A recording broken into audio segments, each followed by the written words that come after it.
Welcome to என் சமையலறையில். நான் இன்னைக்கு நம்ம வீடியோ என்னன்னு பார்க்கறதுக்கு முன்னாடி எங்கள் சேனலை முதல் முறையாக பார்க்குறவங்களா இருந்தால் சேனலை சப்ஸ்கிரைப் பண்ணுங்கள்.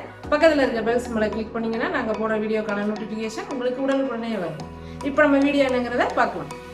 இன்னைக்கு ஸ்பைசி பிரெட் உப்மா எப்படி செய்கிறது அப்படிங்கிறத பார்க்கலாம். பிரெட்னாவே பசங்களுக்கு ரொம்பவே பிடிக்கும். இப்போ நம்ம அது கூட கொஞ்சம் ஸ்பைசஸும் வெஜிடபிள்ஸும் ஆட் பண்ணி இன்னும் சூப்பராகவே செஞ்சு நம்ம பசங்களுக்கு கொடுக்கலாம். இப்போ நம்ம ஃபஸ்ட்டு வெஜிடபிள்ஸை கட் பண்ணிக்கலாம். 2 ஆனியன், ஒரு டொமேட்டோ, ஒரு கேப்சிகம் எடுத்திருக்கேன்.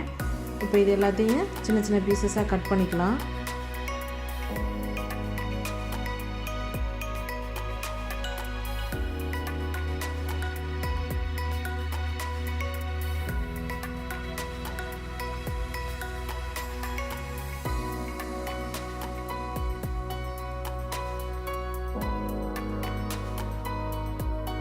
வெஜிடபிள்ஸ் எல்லாத்தையும் கட் பண்ணிவிட்டு நான் இப்போ ஸ்டவ் ஆன் பண்ணி ஒரு ஃபேனை ஸ்டவ்வில் வச்சுருக்கேன். அதில் ஒரு 4 டேபிள் ஸ்பூன் ஆயில் ஆட் பண்ணியிருக்கேன். அது ஹீட் ஆகட்டும். ஹீட் ஆனதும் நான் ஒரு 3 கார்லிக்கை சின்ன சின்ன பீஸாக கட் பண்ணி இதில் ஆட் பண்ணியிருக்கேன். கார்லிக் கொஞ்சம் லைட் ப்ரௌன் ஆகட்டும். இப்போ நம்ம வெஜிடபிள்ஸ் எல்லாத்தையும் கட் பண்ணியிருக்கிறது எல்லாத்தையும் இதில் ஆட் பண்ணிடலாம்.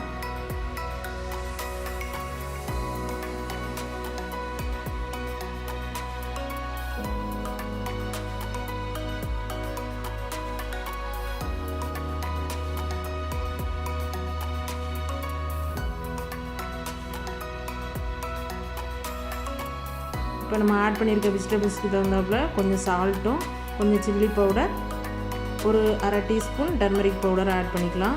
எல்லாத்தையும் நல்லா மிக்ஸ் பண்ணிக்கலாம். இப்போ நம்ம ஒரு பேக்கெட் ப்ரெட் எடுத்து ஸ்லைசஸாக கட் பண்ணிக்கலாம்.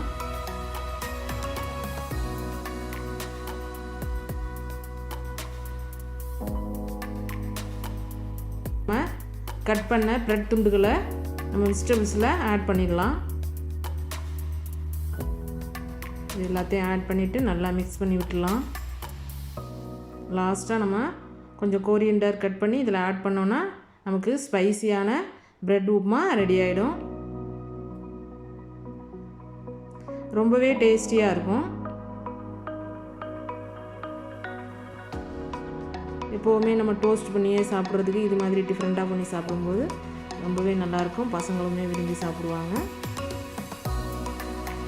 இப்போ ஸ்பைசி பிரெட் உப்மா ரெடி.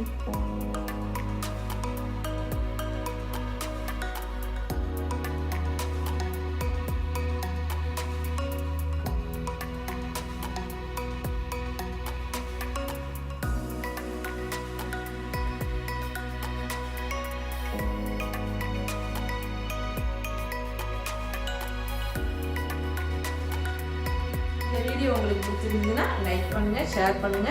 இந்த வீடியோ பற்றின கருத்துக்களை கமெண்ட்ல சொல்லுங்க. பழமை மறவாத புதுமையுடன் அனுபவ பகிர்வு.